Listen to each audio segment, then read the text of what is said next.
Bacteria அப்படின்னாலே நோய் ஏற்படுத்துகிற ஒரு வில்லனாக தான் நம்மள பல பேருக்கு தெரியும். ஆனால் நிறைய பாக்டீரியாக்கள் நமக்கு நன்மை தர ஹீரோக்களாகவும் இருக்குது.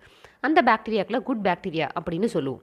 நம்ம குடலில், குறிப்பாக பெருங்குடலில் அதிகமாக இருக்கிற இந்த குட் பாக்டீரியாக்கள் நம்மளோட செரிமானத்துக்கு உதவுது, நோய் எதிர்ப்பு சக்தி அதிகரிக்குது, நம்மளோட உணவில் இருக்கிற சத்துக்களை நம்ம உடம்பு உறிஞ்சிக்க உதவுது. நம்ம குடல்லையே இருக்கிற கெட்ட பாக்டீரியாக்கள் கிட்ட இருந்து கூட நம்மளை பாதுகாக்குது. தோல் மற்றும் வாயில் கூட சில நல்ல பாக்டீரியாக்கள் இருக்குது.